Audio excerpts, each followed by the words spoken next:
Story appears ordinary until you see the core side of it. And what you're looking for is the story behind the news.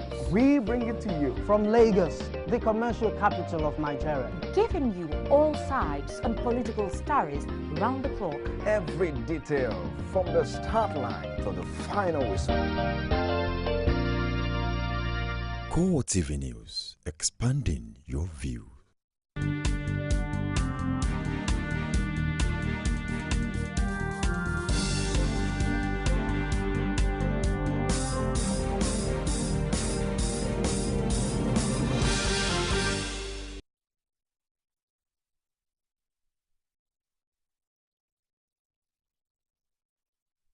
Story.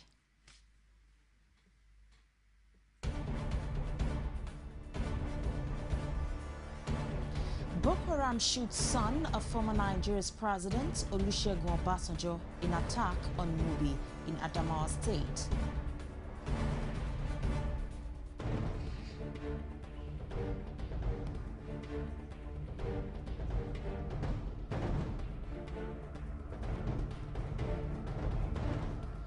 Also in this program, Chiefs of Defense Staff of West African states converge in Ghana to review the general security situation in the region.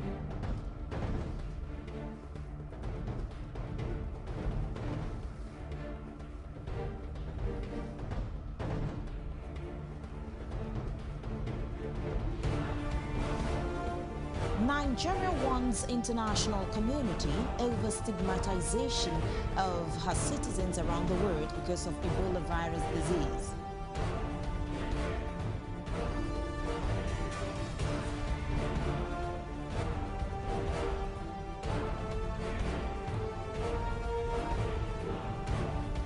And outside Nigeria, head of Egypt's Al-Azhar, Sunni Islam's highest seat on learning, Sheikh Ahmed Al-Tayyib, describes jihadists of the Islamic State as mere criminals serving a Zionist plot to destroy the Arab world.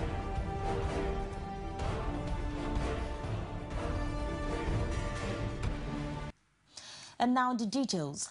Boko Haram militants attacked a platoon led by the son of former President Olusegun Obasanjo.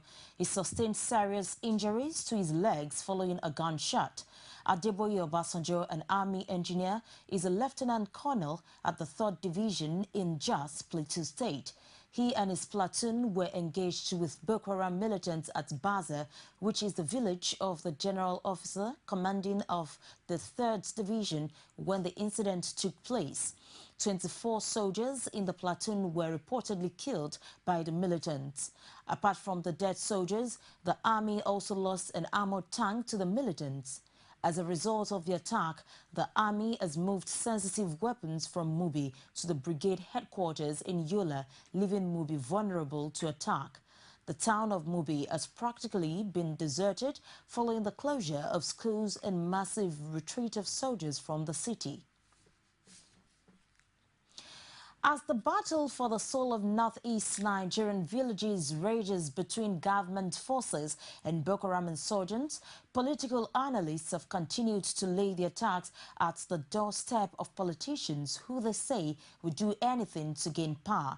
Speaking on a flagship program, Core Digest, Dipo Olayokun says the Nigerian army has failed in their responsibility of ensuring that the insurgents are contained. That Nigerian army will make what they call tactical maneuver into Cameroon, fighting Boko Haram, not fighting America, not fighting Ghana, fighting Boko Haram.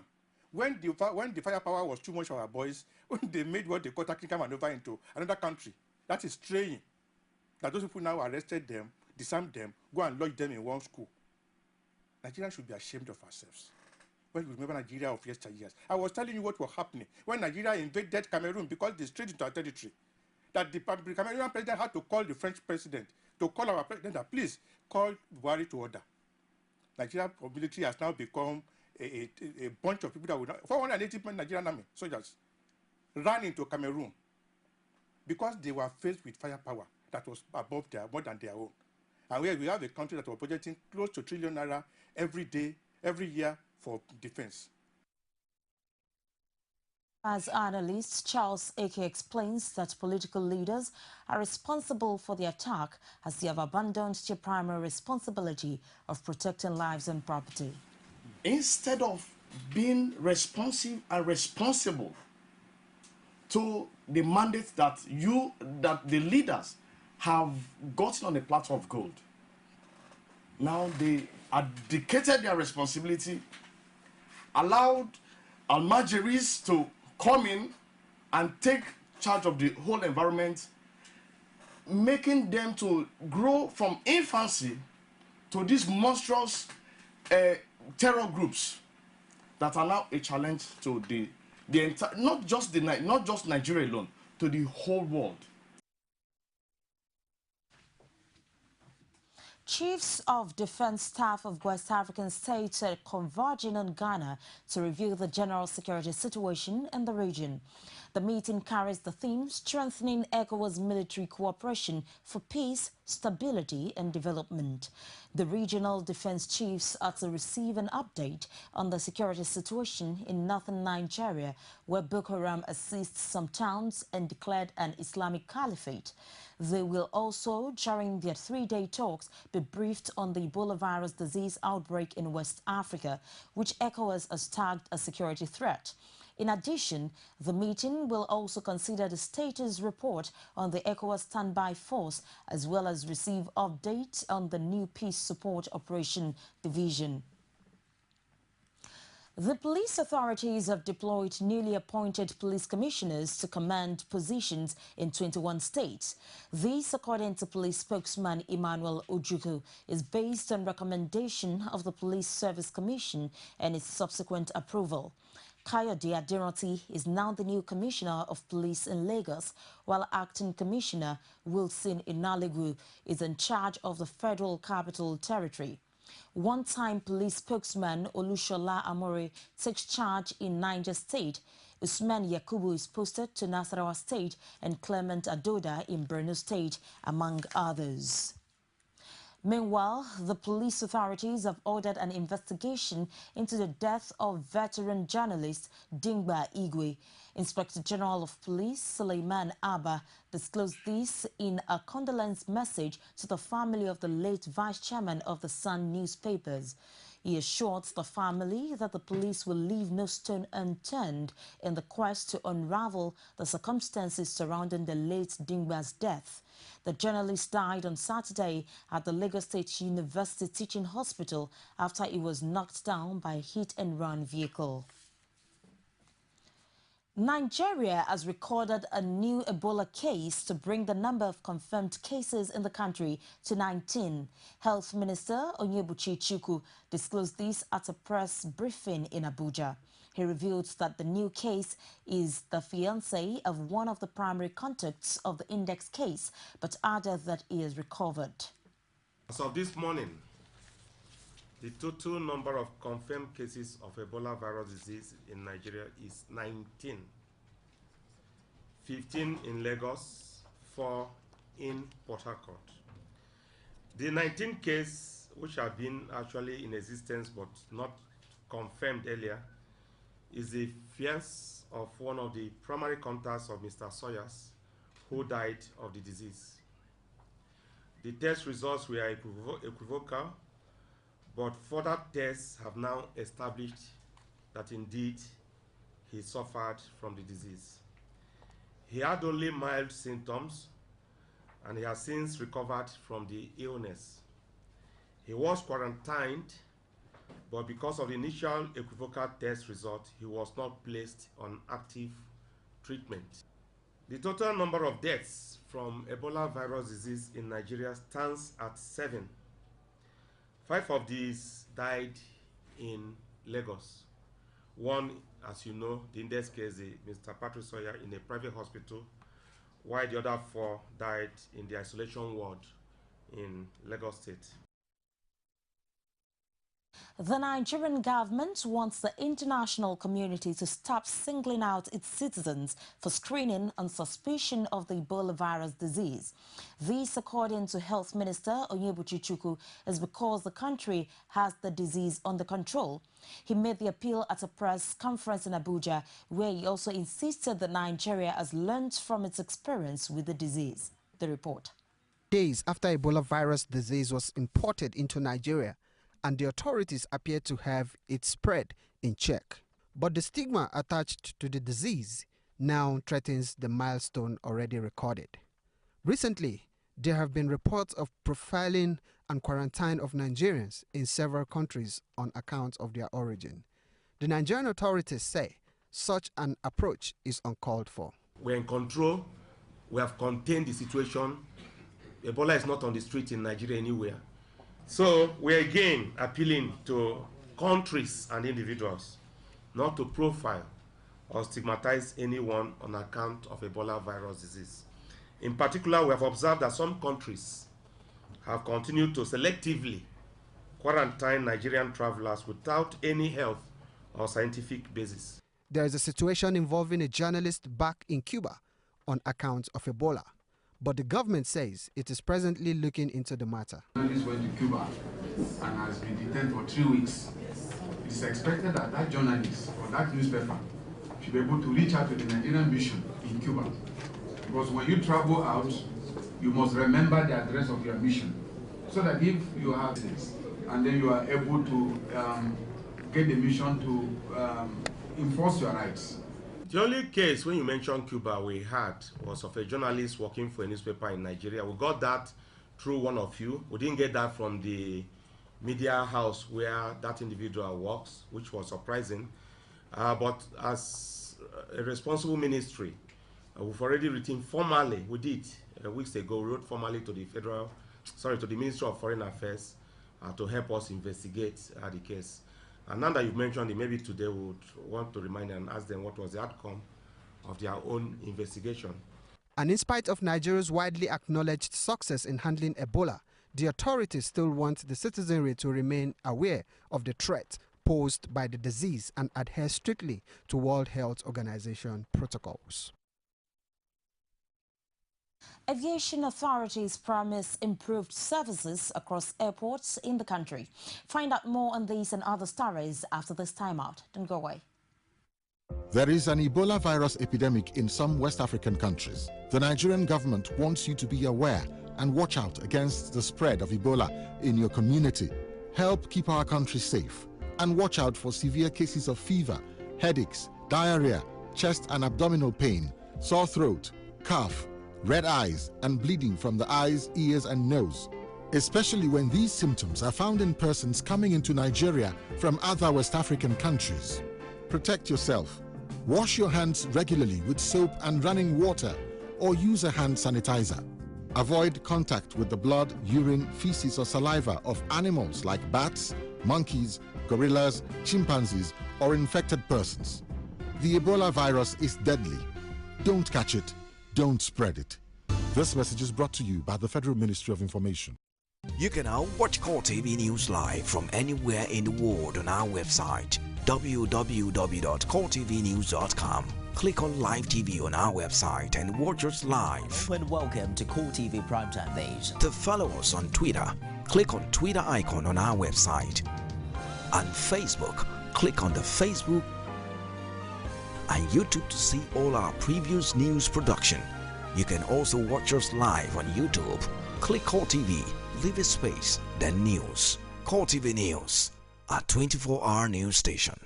Nigerians continue to the city of Lagos once again Be the first to know from the north, south, east, west and around Africa. We break the news. One Nigeria. Now you can catch all the actions live as the news breaks. We are CoreTV News. Welcome to CoreTV, a 24-hour news station.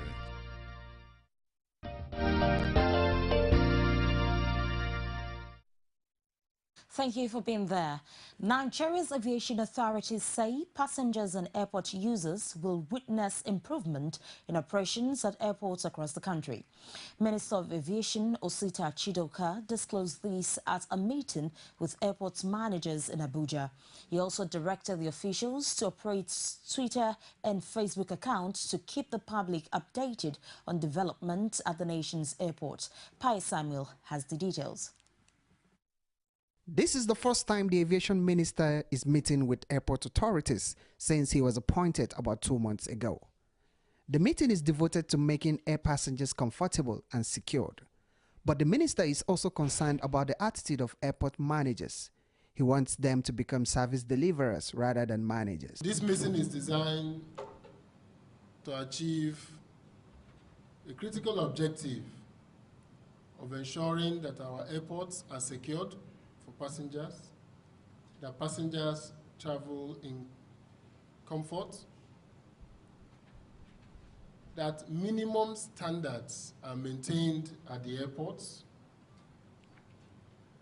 and that those who use the airports will also feel the impact of the work of the airport managers. This will also lead us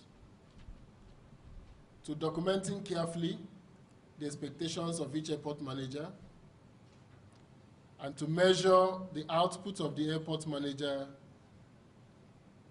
to what he has committed to doing. It will also require us to create common minimum standards across all airports and to ensure that each manager maintains that minimum standard. Before the closed-door meeting, the minister charged all managers to work towards achieving the safety goal or be shown the way out. It's important for us that we begin to measure and we begin to report to the public about our measurements. And then also to encourage them to know that where we have done that part, we have itemized the work you do, we have given you the authority to execute that work, and we have put in place a process of measuring the output of that work. We will also punish those who do not deliver on the set standards. And afterwards, the minister spoke exclusively to CoreTV News on what he described as a fruitful interaction. Well, they're enthusiastic. They are willing to work. They've talked about their challenges, and we talked about we've talked about the options open to them in managing those challenges. And all I can see is that they are re-energized. They are happy that they are recognized. They are happy that they're having this meeting with the minister. And they are happy that we are putting in place a performance measurement system that that ensures that people who deliver see the output of what they are doing. He has since directed that airports must be secured to enable air passengers travel in safety. Chidoka also promised to closely monitor the airport managers to ensure an improvement in service delivery. Pius Samuel, CoreTV News, Abuja. The political engine room of Lagos State has again been ignited as the former Accountant General of the state, Akinwumi Ambode, formally declared his intention to contest the 2015 governorship election. Thousands of APC supporters thronged the Bagada campaign office of the candidate to register their support for his ambition. Olajumoke Olatunji was there and filed in this report. Lagos is the commercial nerve center of the country. No wonder every sector of the Nigerian society, ranging from religious to commercial and traditional institutions, are keenly interested in who emerges as the chief executive of the state. Before now, speculations were rife in the Lagos political arena that the former Counsel General of the state, Akinwumi Ambode, was the candidate whom the party's leadership has endorsed to lead the state after the incumbent Babatunde Fashola vacates the seat in 2015. However, this remained a grapevine until this formal declaration by Ambode. We're here because we just want to show you a common location where the aspiration and the future of Lagos is evolving, and this is where we are. We've had a lot of legacy groups and they've been bearing different names. But what we have done now is to bring everybody together in the manner that we have a structured organization that can drive our campaign. It's not as if we have declared, but these are supporters, These are friends, these are party members who believe that the future of Lagos State should be in our hands. And that's the aspiration we tend to seek right now. Since the recent declaration by the Oba of Lagos, Rilwan Akiolu, that he will be the next governor of Lagos, Akinwumi Ambode has had to contend with a plethora of challenges ranging from religious consideration to organized zoning, his patronage and lately alleged funding of his campaign through the councils in the state. This might look like a step in the right direction for this man who's finally come out to give answers to so many questions concerning his political ambitions. As a look, the race to Lausa 2015 has finally begun, and political disputants have started to relate their intentions through banners and posters on the streets of Lagos. Now, Lagosians are earnestly waiting to see who will succeed Babatunde Raji Fashola as governor of Lagos State come 2015 general elections. Olajumoke Olatunji, CoreTV News, Lagos. The August 9 governorship election in Osun State may have come and gone, but the high expectations of residents of the state is daily echoed to Rauf Aregbesola, whose second-term tenure as governor is about gaining momentum. Rashid went around Osogbo town to feel the pulse of the people and filed in this report. Since it is the decision of the majority of Osun people to give their votes to Rauf Aregbesola, as some opine, the government should continue in its developmental ways. Some harped on the need for the government to deliver its electioneering campaign promises. We want him to continue the good works that God has put him there to do. Because I believe that Aregbesola is a God sent for Osun State. We have really enjoyed his government. We're going to increase the 10 kilometers to 13 kilometers. That means 3 kilometers per each local government. So we want him to do that for us. Then another issue is that he promised that he's going to be giving our, he call it Agbosun, borrowing them, loan them money, which is free, interest-free loan. So we want you to continue to be doing that. Governance is not only felt in the urban area or the circle of the literates. Rural dwellers and businessmen also have their wish from the government. I want government to bring more industries to this place so that there will be business in Osogbo here. And I would like government to bring many developments like schools and markets where traders will be selling their goods. Though the battle for the soul of Osun State has shifted from the polling booth to the courtroom, it is no doubt that a government has been put in place. And the government is saddled with the responsibility of taking care of the lives and property of the people of Osun State, most particularly in the provision of basic amenities that will make life easy for the people of Osun, which will in turn translate to the main essence why they trooped out on the August night to choose the government of their choice. Rashid, CoreTV News, Osogbo. Thank you, Rashid. And now to some health issues. Physiotherapists want Nigerians to change the concept of what is generally accepted as enjoyment. This, they say, is with a view to living a more healthy and productive lifestyle. This was the thrust of a message physiotherapists delivered at an event to commemorate the 2014 World Physiotherapy Day in Abuja. Regarding, say, enjoyment. What is enjoyment? Is enjoyment being sedentary? Is enjoyment sitting at, say, a beer parlor in the evenings and drinking, maybe taking pepper soup? Is enjoyment really that? Is enjoyment not being active, recreation, doing sports, active lifestyle, walking, jogging, swimming if you can, going to places that actually burns you energy, that ordinarily you will not burn. Those are, we have to change the concept of our enjoyment, which is basically going to be shifted from sedentariness or physical inactivities to being active, to moving. Provide an environment that sustains their health, because when they are healthy, they will do more, they work more, they give more in service of fatherland. And so we have tried to look at the current trend of non-communicable diseases plaguing the country, plaguing our society. We try to look at what can be done. by physiotherapists to check it, to prevent it, and the best way we also highlighted to prevent it is to encourage a lifestyle of physical activity.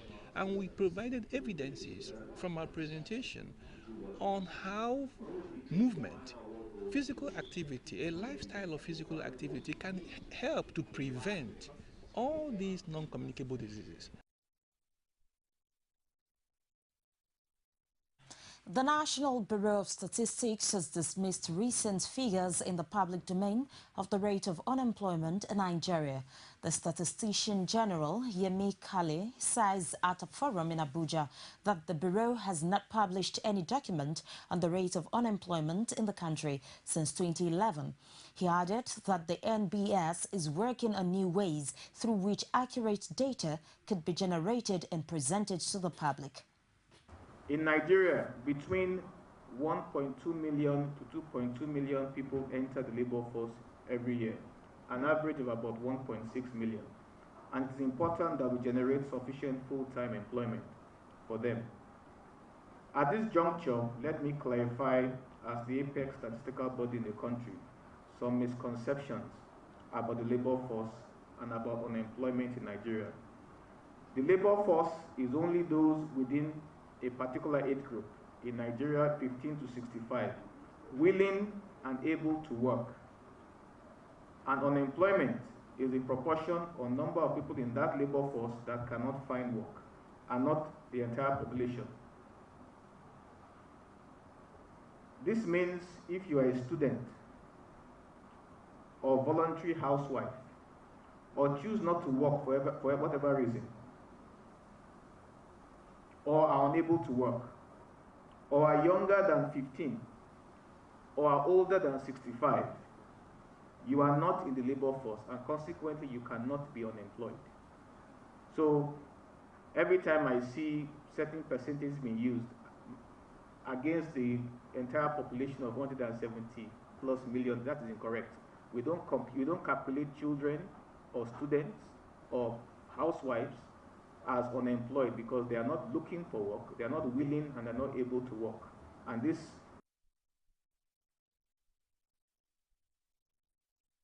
And that report brings us to another break on CoreTV Primetime News. When we return, it will be business news with Sabena Izoku. Don't go away. Welcome you to From the Ivory Tower and happenings around the country. Varsity teachers get to air their views. Students are actually not left out. We bring you intellectual ends on the events happening around you. It is dedicated to educating the populace with a spice of entertainment. From the Ivory Tower, Tuesdays, only on CoreTV News. You can now watch CoreTV News live from anywhere in the world on our website, www.coretvnews.com. Click on Live TV on our website and watch us live. And welcome to CoreTV Primetime Days. To follow us on Twitter, click on Twitter icon on our website. On Facebook, click on the Facebook and YouTube to see all our previous news production. You can also watch us live on YouTube. Click CoreTV, leave a space, then News. CoreTV News, our 24-hour news station. One continent, 54 countries, over 2,000 languages, but united with similar interests. As news breaks, we give you in-depth analysis around Africa every Monday on CoreTV News.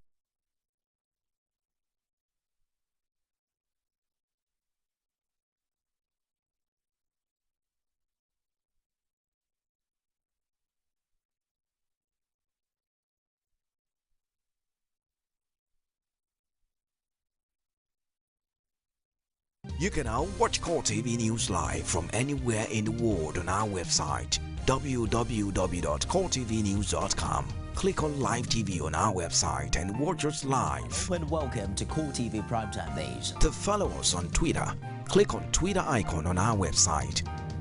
On Facebook, click on the Facebook and YouTube to see all our previous news production. You can also watch us live on YouTube. Click CoreTV, leave a space, then News. CoreTV News, our 24-hour news station. Hello and welcome to the world of business. business with me, Sabena Izuku. The Fiscal Responsibility Commission, FRC, Monday accused two government agencies, the Securities and Exchange Commission and the Nigerian Ports Authority, of failing to remit their operating surpluses amounting to 28.27 billion naira. Officials of the Fiscal Responsibility Commission accused the two agencies of contravening the FRC Act 2007 by failing to submit their audited accounts, approved annual budgets, and medium-term expenditure framework. FRC said SEC had failed to remit 10.34 billion naira accruing to the agency as operating surplus in 2007 and 11.61 billion naira in 2008. SEC 2008 audited financial report indicated an excess of income over expenditure of 14.5 billion naira. 80% of the sum is due to federal government and should thus have been remitted into the Consolidated Revenue Fund of the federal government before the end of April 2009. There is no evidence that SEC has produced its audited financial report for 2009, 2010, 2012, and 2013. Each year's account was due on the 31st of March of the succeeding year. Deputy Director, Treasury at SEC, Sunday Garuba, said the auditor account of the agencies for the years demanded by the FRC were ready and will be made available. He also said that as a regulator, SEC had been sticking to the rules, but added that in recent times the agency had been operating on the basis of zero budget and that the downturn in the capital market, operating beginning from 2008, had affected the capacity of the organization to make money. In another brief on NPA, the FRC accused the Nigerian Ports Authority of owing the Federation 6.3 billion naira as operating surplus for the year 2007 and 2008.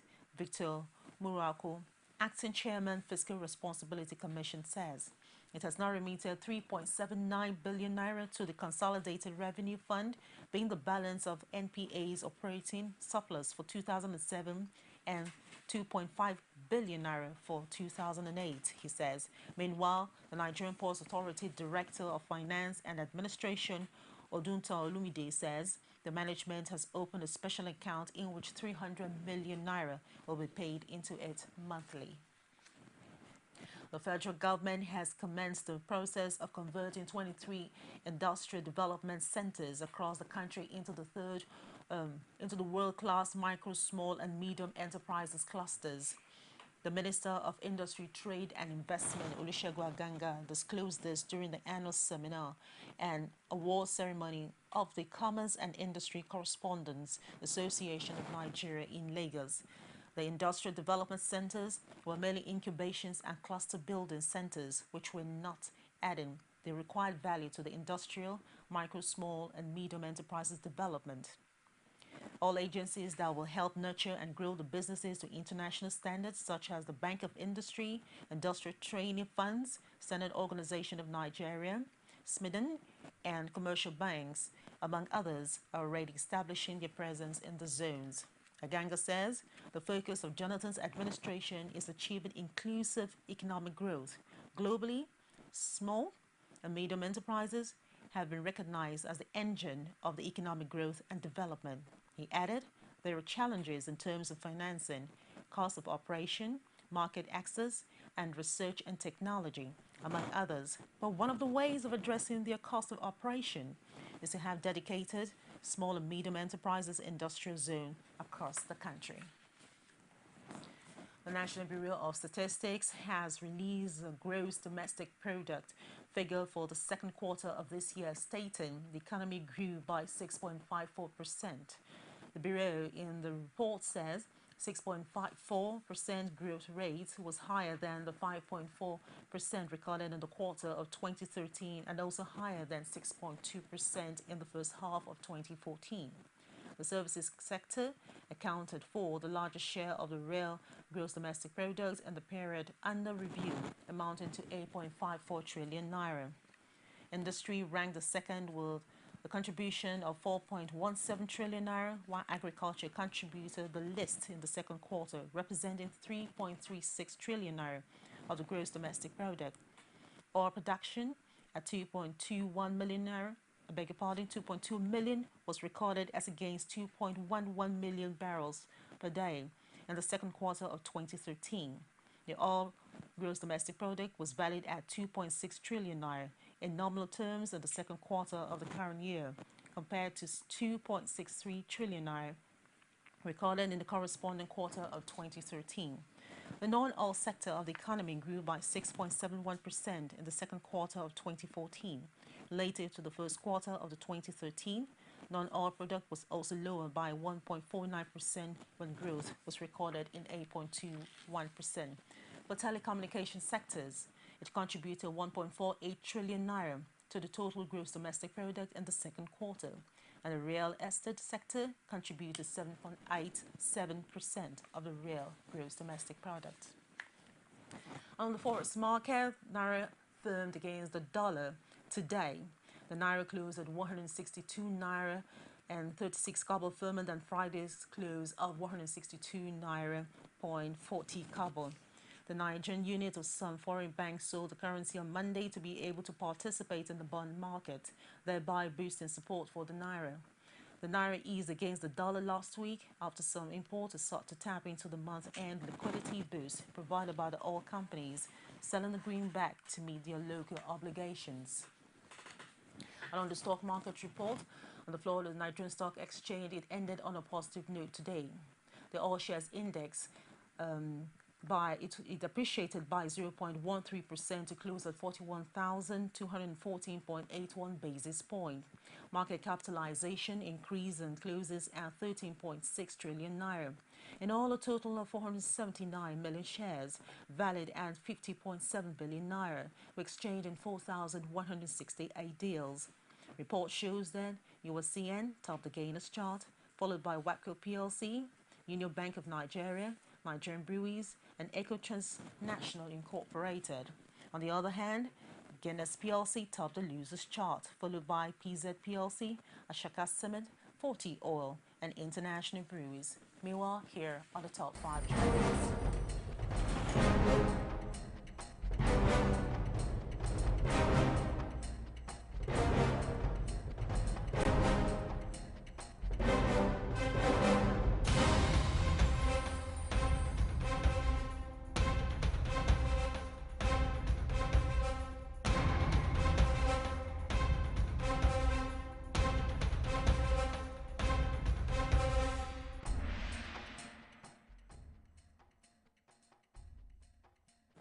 And that's it on business news. Ebuloma Adekunle will be back with the rest of the news. Please stay with us.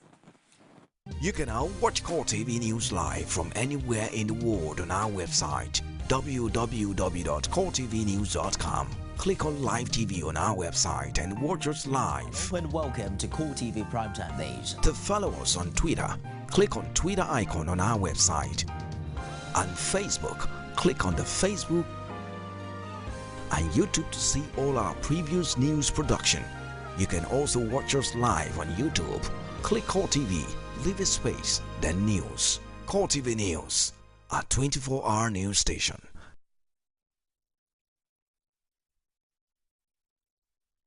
Our style, that's what he delivered. Usain Bolt storming through, he takes Puyol with a flying lead. Go taking him out in the lead and really.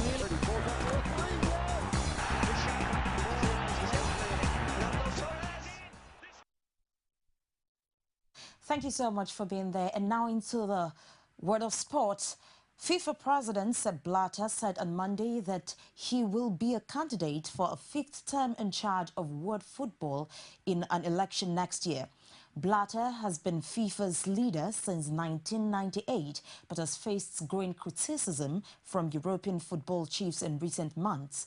The World Cup, a multi-billion-dollar earner for FIFA, is also embroiled in controversy over the way the 2018 and 2022 tournaments were I will be decided. ready. I will be a candidate. You see, a mission is never finished, and my mission is not finished. Then I got through the last the Congress in San Paul, in Sao Paulo, not only the impression, but the support of the majority, huge majority of national associations asking, please go on, be our president also in future. Meanwhile, Sepp Blatter says he wants to start trials on giving coaches the right to challenge referees' decisions during a match. The system, backed by television monitors, could be tried at the Under-20 World Cup in New Zealand next year, and Blatter said he would like to find a national league to test the challenge. Blatter first raised the idea at the FIFA Congress in June, but said he would now propose the move to the International Board, football's law-making body. He wants coaches or team managers to have the right in half, twice or once to have a call to challenge a refereeing decision, but only when the game has stopped. Serena Williams said she had felt the pressure of chasing an 18th Grand Slam title until Sunday's US Open victory. The American beat Caroline Wozniacki 6-3, 6-3 to go fourth on the all-time list of major winners alongside Martina Navratilova and Chris Evert. Williams, 32, admitted it had been on her mind all year and was the first thing she thought of upon victory. Williams has now won 6 US Open, 5 Wimbledon, 5 Australian Open and 2 French Open titles over the course of 15 years, a record span of years between winning Grand Slams.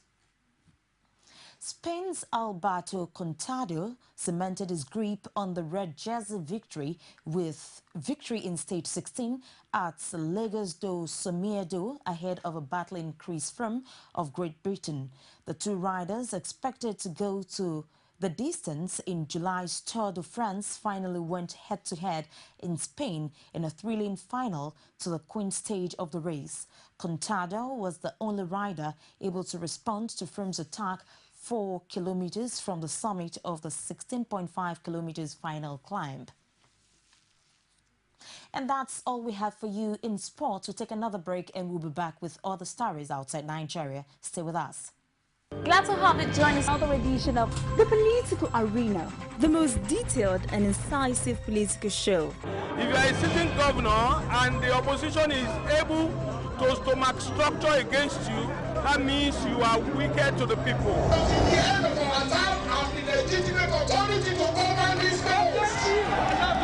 They gave me 20 minutes to move or they will shoot me.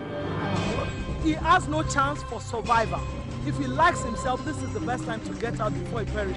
The PDP as a ruling party has failed. So anybody who thinks that government will fold his hands and allow miscreants to take over the streets of Osun State and cause havoc is deceiving himself.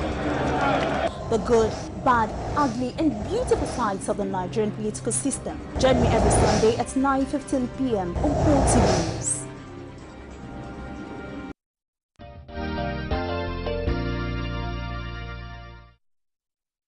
Human Rights Watch says the internationally funded African Union troops in war-torn and impoverished Somalia have gang-raped women and girls as young as 12 and traded food aid for sex, in a damning report recently released in Mogadishu. The Human Rights Watch report explains that some of the women who were raped revealed that the soldiers gave them food or money afterwards in an apparent attempt to frame the assault as transactional sex. According to the African Union force, the alleged rapes were isolated incidents and the report is unbalanced and unfair. The 22,000 AMISOM force, with soldiers drawn from 6 nations, have been fighting alongside government troops against the Al-Qaeda-linked Shabab insurgents since 2007. The vulnerable women largely came from camps in the capital, Mogadishu, having fled rural Somalia during a devastating famine in 2011. Where would she go right now? And they would say to us, well, they can just go onto the bases. But given that the abuses are happening on these bases, it's very unlikely that women or girls are going to be willing to come forward to the bases. And so I think Amazon with the UN needs to discuss what are the best channels to really ensure that those who do want to speak out about this are able to come forward. The head of Egypt's Al-Azhar, Sunni Islam's highest seat of learning, Sheikh Ahmed Al-Tayyib, says jihadists of the Islamic State, popularly known as ISIS, are mere criminals serving a Zionist plot to destroy the Arab world. Sheikh Ahmed Al-Tayyib stressed that the criminals have been able to transmit to the world a tarnished and alarming image of Muslims. According to the Sunni leader, the fundamentalist terrorist groups and their backers are colonial creations that serve Zionism in its plots to destroy the Arab world. The ISIS group have captured major towns in Iraq and destroyed electricity, oil and other public utilities.